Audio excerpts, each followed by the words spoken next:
In the village of Amake, a humble community nestled among lush green hills, there lived twin sisters named Adanna and Amarachi. Although identical in face and form, their hearts could not have been more different. Adanna was kind-hearted and gentle, always quick to help others and heed the wisdom of her elders. Amarachi, on the other hand, was often consumed by envy, her heart clouded by jealousy toward her own twin.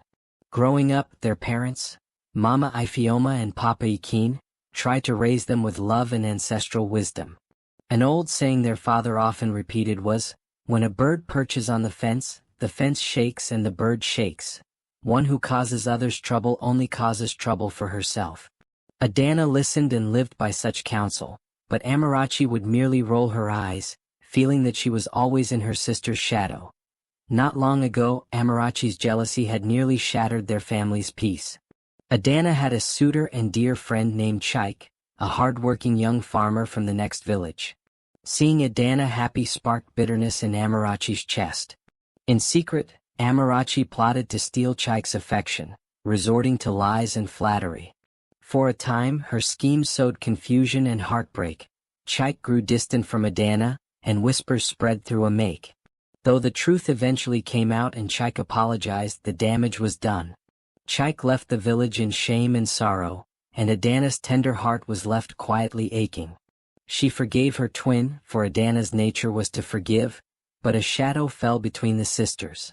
The village elders shook their heads at Amarachi's actions, and Papa Ikin sternly warned her never to let envy drive her again. Now, a season later, a new excitement filled the air of Amake. News came that the Igui, the village king, had announced his son, the prince, was of age and searching for a wife. The prince had been away for many years.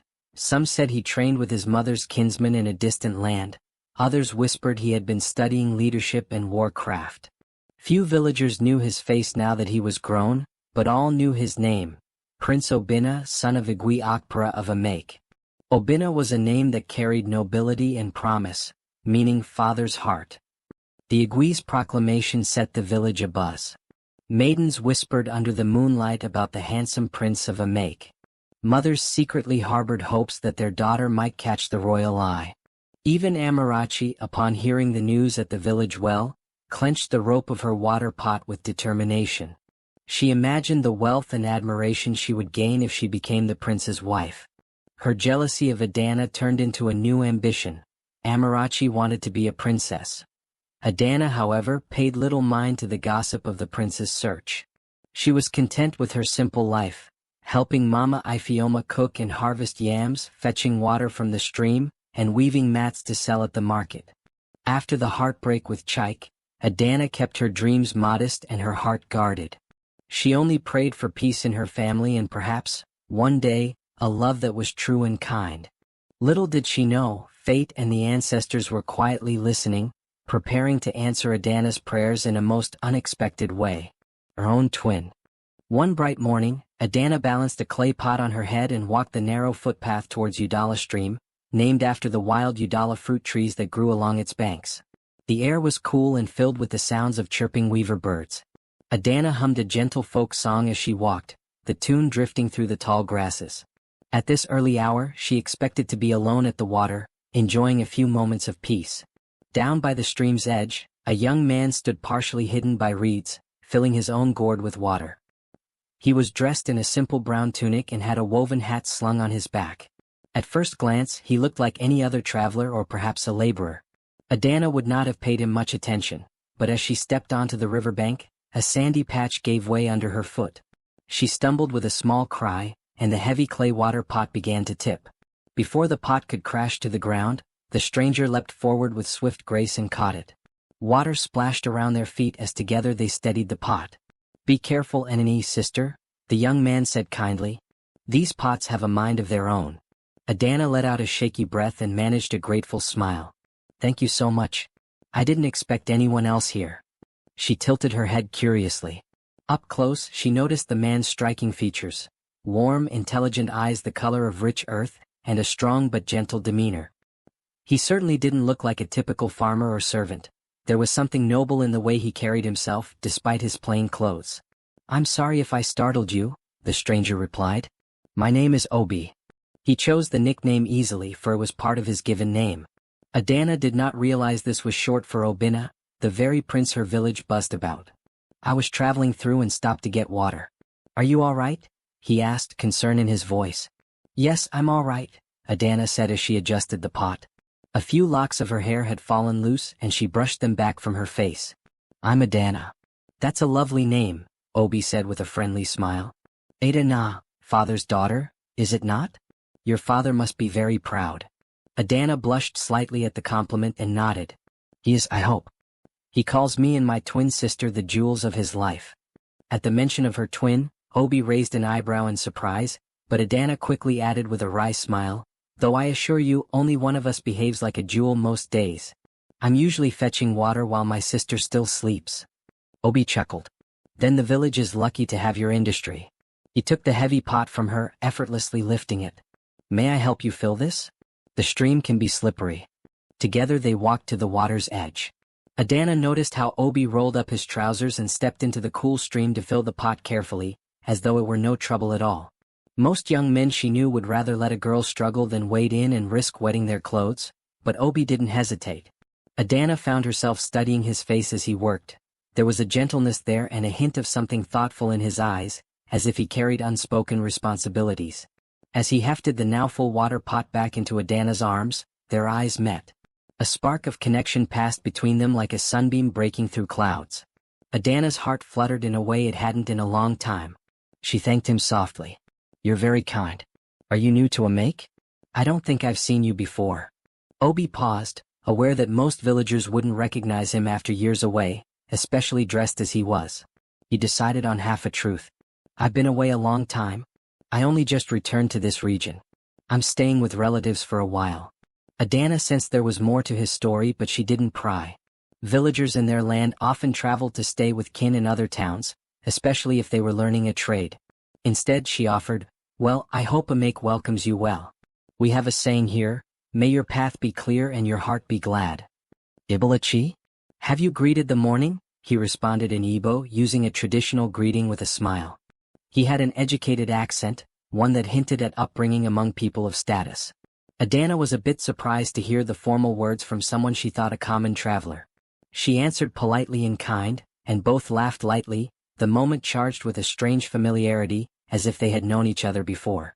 Before they parted, Obi asked, Will I see you here again, Adanna? Perhaps tomorrow morning by the stream? His tone was hopeful. Adanna realized she very much wanted to see him again. Still, she answered modestly, I come to fetch water every morning if the weather is good. She balanced the pot on her head, hands steadying it at the sides. Safe travels, Obi. And a good day to you, Adanna, the young man replied, giving a small bow of respect that made Adanna giggle. No young man in the village bowed so courteously. As she walked back up the path, Adanna felt the weight of the water pot on her head lighten, as if the joy blooming in her heart made everything easier to bear. Neither of them spoke of who they truly were, a village maiden and a disguised prince, but a quiet, secret romance had begun in the most humble of ways. Over the next several weeks, Adanna and Obi met frequently by the stream in the early mornings. What began as chance became intention. Adanna would finish her dawn chores a bit quickly and slip away, while Obi, Prince Obinna in truth, would rise before the palace servants and sneak out of the royal compound dressed in simple clothes. By the babbling stream, under the shade of Udala trees, their friendship blossomed. Adanna learned that Obi was indeed staying with relatives, though she didn't realize his relatives were the royal family itself. He spoke of traveling through different villages and learning many things, how other people farmed, how they held their markets, the songs their children sang. My father wanted me to see the world beyond our village before settling down, Obi explained one morning as he helped Adanna gather ripe mangoes that had fallen near the water. Adanna found herself opening up about her own life, her hopes, her fears, and her family. One golden afternoon, Adanna even brought Obi to a secret spot a short walk from the stream, a large udu drum tree that had fallen years ago and was now overgrown with flowers. It was her favorite thinking place. They sat on the fallen log, and Obi gently asked her why her eyes sometimes held sadness. Moved by his kindness, Adanna spoke quietly of her past, how her twin sister Amarachi's jealousy had driven away Chike, whom Adanna once cared for. She admitted the hurt of that betrayal. It's hard when someone you love, someone who shares your face, Does such a thing, she said, voice trembling slightly. I worry for Amarachi. Her heart is restless, always wanting what I have even if she doesn't truly want the thing itself. I forgave her, but it's never been the same between us. Obi listened intently, his brow furrowing. He gently placed a comforting hand over hers. You have a generous heart to forgive, Adanna. Not everyone could. Your sister is fortunate even if she doesn't realize it. He hesitated, then added softly, in the stories my mother told me, twins are two halves of one soul. When they love each other, nothing can break them.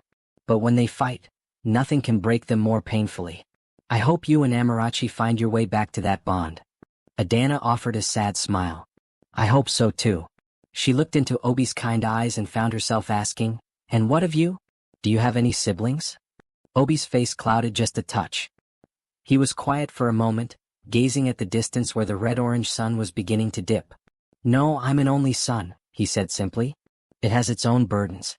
I sometimes wonder what it would be like to have a brother or sister, to share the weight of life's expectations.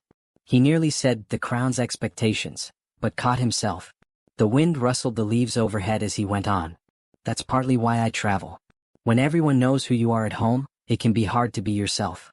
Away, I can breathe and just be Obi, a simple man helping a lovely girl carry water. He grinned, lightening the mood. Adanna laughed gently. And I can just be Adanna, not the twin who must patch every quarrel. In that moment she realized how easy it was with Obi. He saw her for herself. A warm feeling fluttered in her chest again.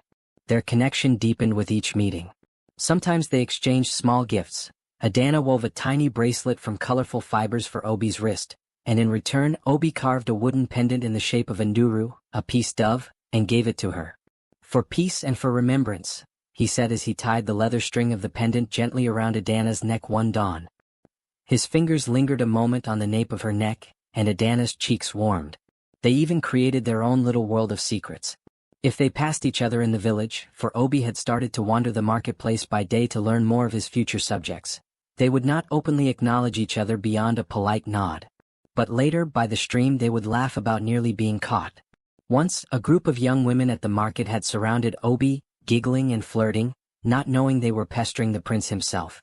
Adanna had watched from her mat-weaving stall, amused but also feeling an unfamiliar twinge of jealousy in her belly. She confessed it playfully that evening. It seems jealousy visits every heart at times, she said, even mine, when I saw those girls practically swooning over you by the tomato stand. Obi laughed in surprise. You have nothing to worry about. I could only think how silly they'd act if they knew, well, if they knew I was meeting you by the stream later. He grew earnest and touched Adanna's chin gently. Truly, you are the one who has captured my heart, Adanna. Those words stayed with Adanna, glowing inside her. Love was blossoming, pure and secret.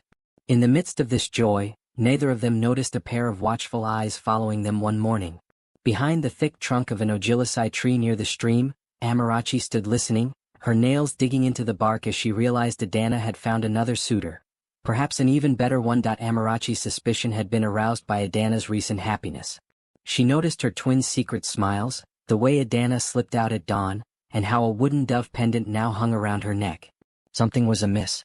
One morning, Amarachi quietly trailed Adanna from their compound, careful to remain unseen. Through the misty dawn, she followed at a distance until she saw her sister meeting a young man by the stream. Amarachi's eyes widened as she watched them talk and laugh by the water. Adanna's face glowed with a joy Amarachi hadn't seen in a long time, since before Chike left. The stranger was handsome and carried himself with an easy confidence. Amarachi felt a surge of envy so sharp it took her breath. How can this be? She thought. Adanna has found someone new, and he looks even more impressive than Chike. Slipping away before they could spot her, Amarachi returned home with her mind racing. By the time Adanna returned with water, Amarachi was calmly sweeping the yard, pretending nothing was amiss. But inside, a plan was already forming. She had to know more about this man. More importantly, she had to find a way to turn his attention away from Adanna and toward herself. Old habits die hard. Amarachi's heart, still green with jealousy, could not bear to see her twin happy in love while she remained alone. Amarachi began to spy on the secret couple. She noted their routine and even dared to engineer a meeting. One evening she approached the stream alone, timing it at dusk when Adanna usually didn't go. Sure enough, she found Obi sitting on the fallen log where he and Adanna often chatted. He rose in surprise when he saw Amarachi, thinking at first it was Adanna, so uncanny was the resemblance in the dim light. But as she stepped closer, he sensed something was off. This twin's eyes were hard, her smile too sly. "Oh, you startled me, Ad," he began, then stopped, realizing. "You must be Amarachi." Obi had heard enough from Adanna to guess. He kept his tone polite, but his guard was up. She smiled sweetly in a practiced way. "Yes, I am Amarachi. You must be Obi." She let his alias roll off her tongue. In truth, Amarachi had her own suspicions about his true identity. Gossip in the market spoke of a well-spoken stranger seen around, and the prince's name Obinna was whispered. Could Adanna's secret love possibly be the prince? Amarachi's heart pounded at the thought.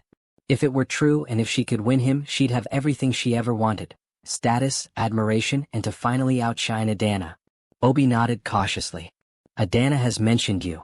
"All good things, I hope," Amarachi laughed. Her laughter was a bit too high-pitched, and Obi noticed it lacked the genuine warmth of Adanna's. "She loves you dearly," he replied, choosing his words with care.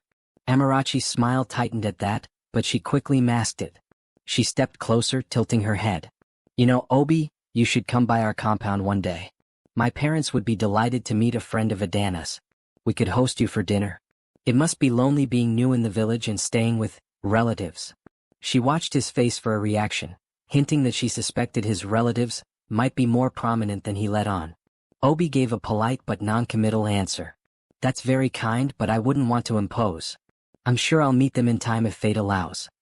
He then added pointedly, "Adanna didn't mention you rising this early usually. Is she nearby?" He looked around, hoping Adanna might appear and ease the sudden tension he felt. Amarachi's eyes flashed. She hadn't expected him to deflect so easily. "No, my sister is at home. I thought I'd fetch water in her place today, give her a rest." It was a lie. Adanna was actually at home preparing vegetables for dinner, oblivious to this meeting. Amarachi inched even closer to Obi. "I must say, Obi, our village can be dull. It's nice to see a fresh face. Perhaps tomorrow I'll come to the stream instead of Adanna, and you can tell me more of your travels." Obi felt a pang of discomfort. There was an intensity in Amarachi's gaze that unsettled him. This was the same young woman who hurt Adanna before. He could sense the same energy now. He took a respectful step back. "I actually may not be at the stream for a few days," he lied gently. "My kinsmen need me to help with some work." Amarachi's smile faltered. She knew a polite brush-off when she heard one.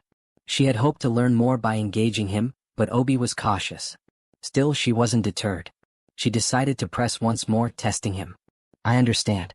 Before you go, may I ask, have we met before? You seem familiar. Almost like someone I've heard of." She eyed him for any telltale reaction. Obi's heart skipped. Did she guess his identity? He maintained a calm expression. "I don't believe we have met, Amarachi. If we had, I'm sure I would not forget." He gave a courteous nod. "It's getting late, I should return now. Please give my greetings to Adanna." With that, Obi excused himself.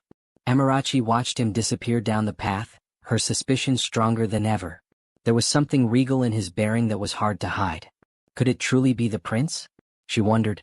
If so, Adanna had unwittingly ensnared a prince's heart.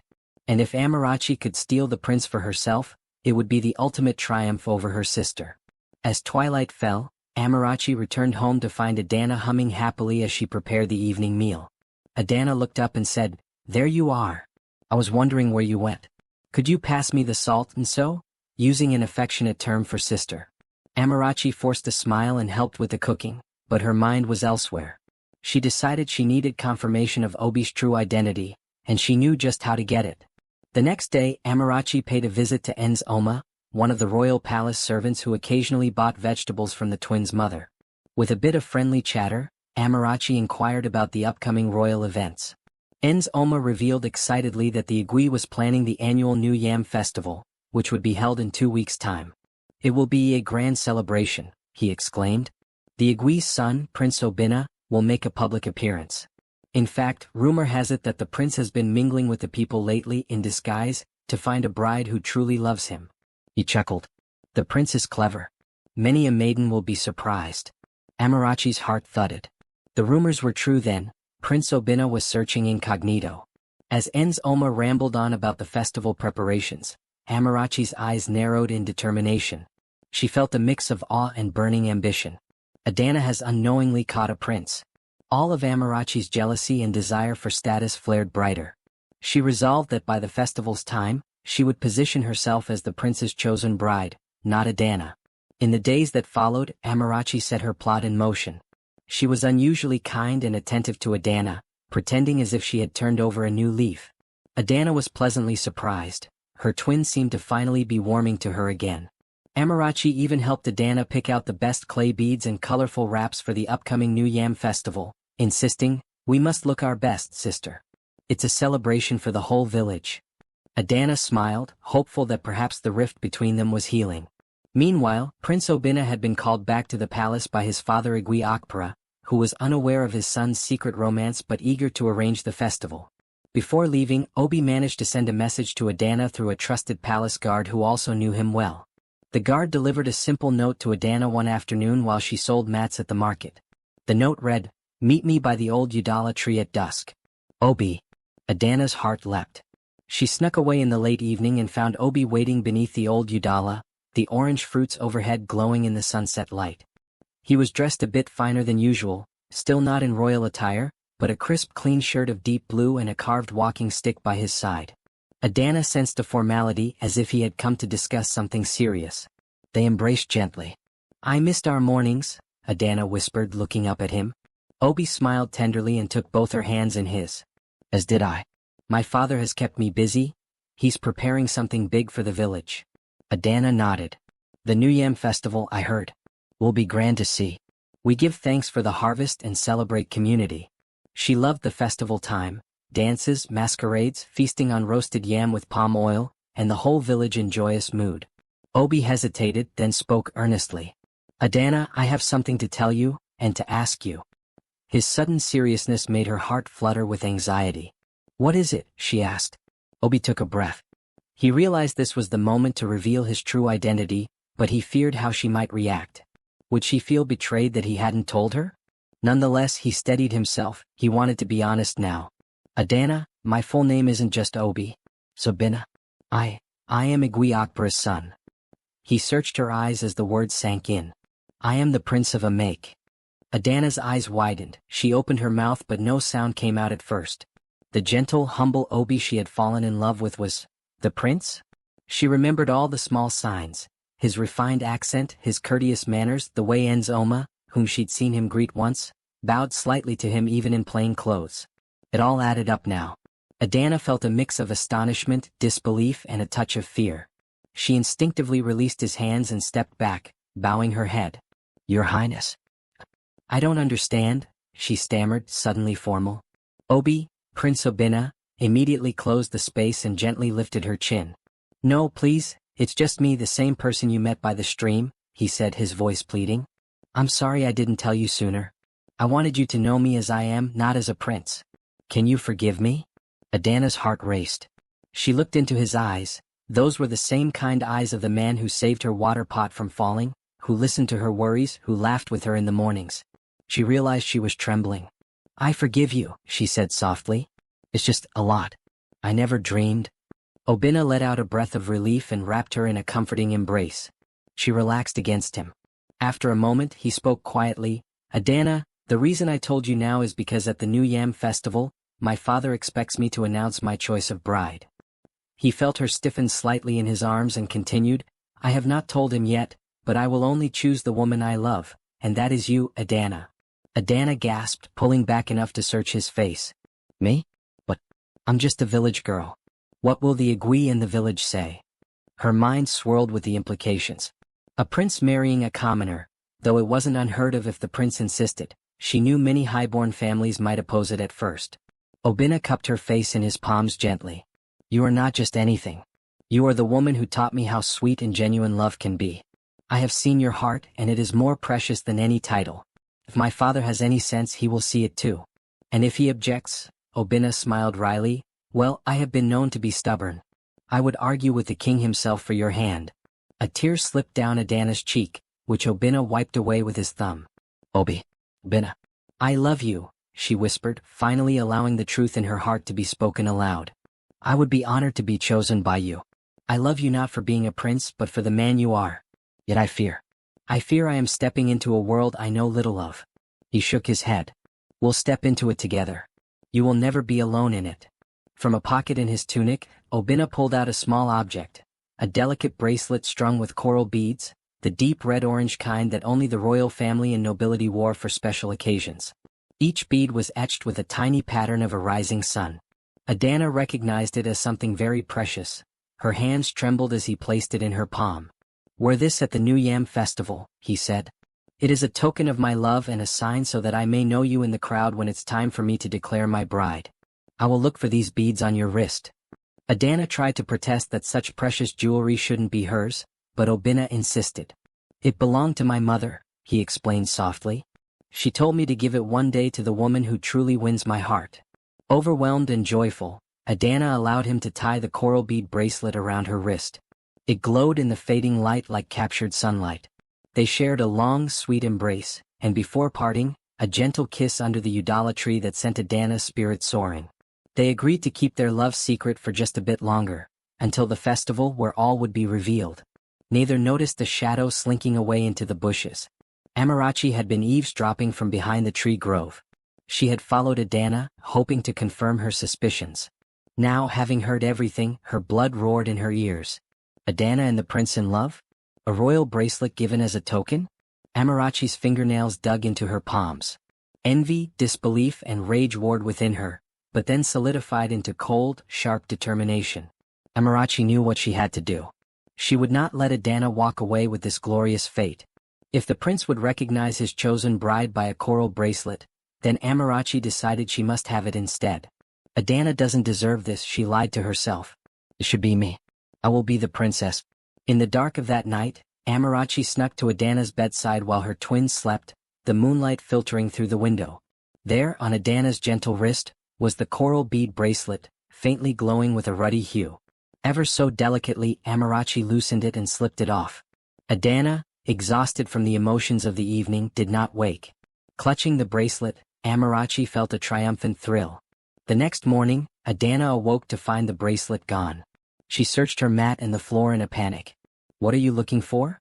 Amarachi asked from the doorway, feigning innocence while tension coiled in her gut. I had a bracelet. I must have misplaced it, Adanna said, trying not to sound too desperate. She dared not mention it was from the prince or its significance, even to her sister. Amarachi pretended to help look, but of course it was futile. Adanna's eyes welled with tears she hid from Amarachi. What would she do? How would Obinna find her in the crowd without the bracelet? The festival was that very day. With a forced hopeful voice, Amarachi consoled her. Don't worry, sister. I'm sure it'll turn up. Perhaps it fell outside. But for now, let's get ready for the New Yam festival. We can't be late, it's going to be a day to remember. Her words held a secret double meaning. The New Yam festival dawned bright and vibrant in a make. By midday, the village square was transformed into a carnival of culture and joy. Colorful banners of woven raffia and cloth hung from tall poles. The aroma of roasted yams, spicy pepper soup, and fresh palm wine filled the air. Villagers poured in from all corners of the region, dressed in their finest traditional attires. Women in bright George wrappers with coral bead necklaces, men in embroidered ISI Agu shirts, patterned with lion heads, and red chiefs' caps. Drummers beat a lively rhythm on the Igba drums, and masquerades in elaborate costumes danced, entertaining laughing children. Adanna and Amarachi arrived with their parents and took their place among the gathering. Adanna looked beautiful yet simple. She wore a deep blue wrapper with subtle floral patterns and a matching blouse Mama Ifioma had sewn. She had tied a string of fresh hibiscus flowers in her hair. But her wrist was bare where the coral bracelet should have been, and behind her polite smile, her heart pounded with anxiety and confusion about its disappearance. Amarachi, meanwhile, shone in a bright crimson dress with gold accents that she had persuaded her mother to tailor for her. On her wrist, hidden partly by her blouse sleeve, she wore the coral bead bracelet. She kept it covered, planning to reveal it at just the right moment. Her face was a picture of confidence and anticipation. Trumpets sounded and a hush fell. The Igwe Akpara emerged, carried on a carved palanquin and accompanied by a retinue of titled elders, warriors, and drummers. The Igwe was an imposing yet grandfatherly figure, in flowing royal robes of velvet and a crown of eagle feathers and coral beads. Behind him, walking proudly, was Prince Obinna. Gasps and murmurs rippled through the crowd as many realized this was their first clear look at the prince in years. Prince Obinna was magnificent in his full regalia. He wore a rich crimson agu tunic embroidered with a pattern of lions, signifying strength. Across his chest and shoulders hung strands of large coral beads that glimmered in the sun, matching the ones around his wrists.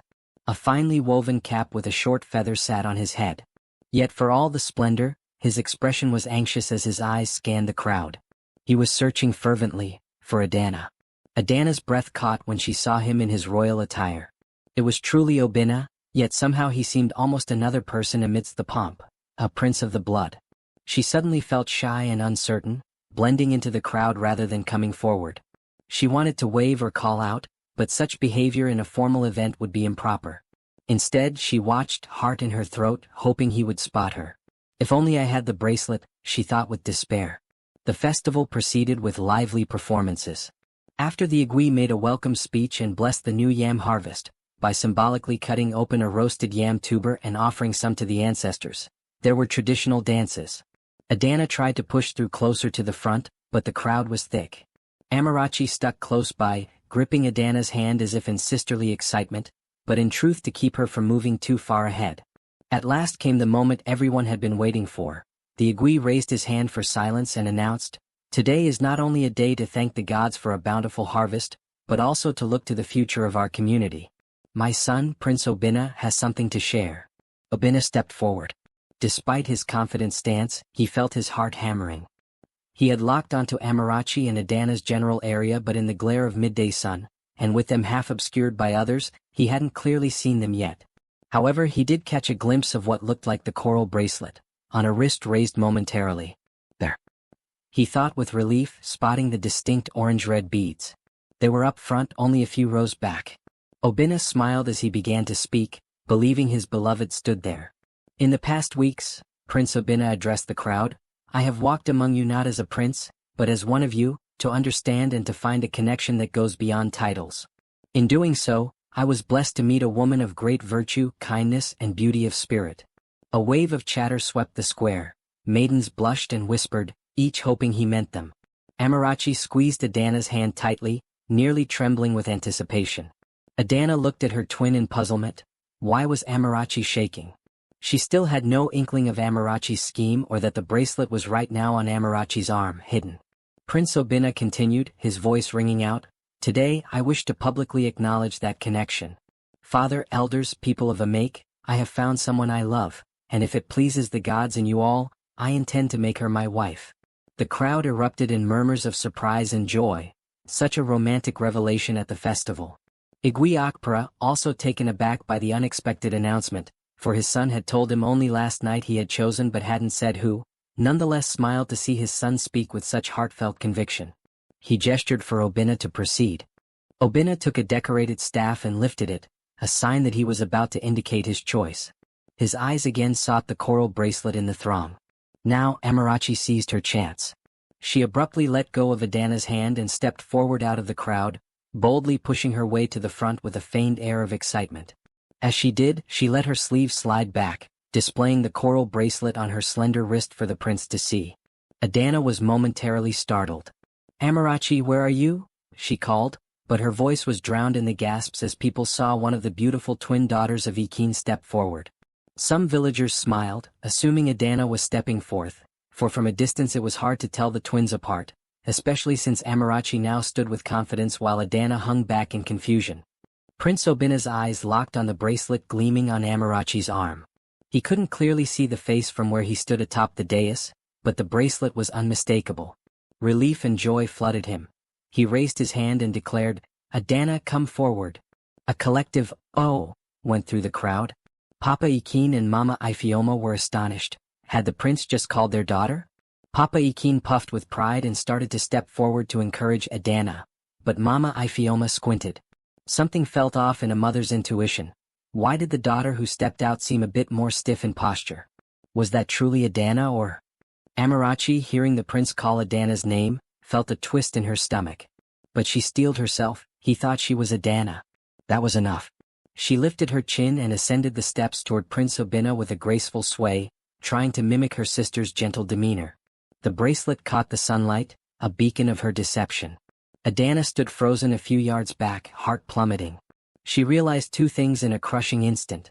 Amarachi had stolen the bracelet, and now Amarachi was taking her place before the prince. Shock and heartbreak paralyzed her. It was a nightmare come true, the same betrayal as with Chaik but far worse this time. Tears pricked her eyes. Prince Obinna stepped down from the dais to meet Amarachi halfway, still smiling warmly, though as he got closer a small frown of uncertainty tugged at his brow. Something in Adanna's eyes was different. And why did she wear a crimson dress? He had expected the deep blue outfit Adanna mentioned she might wear. And where was the dove pendant he carved? He saw no necklace on her.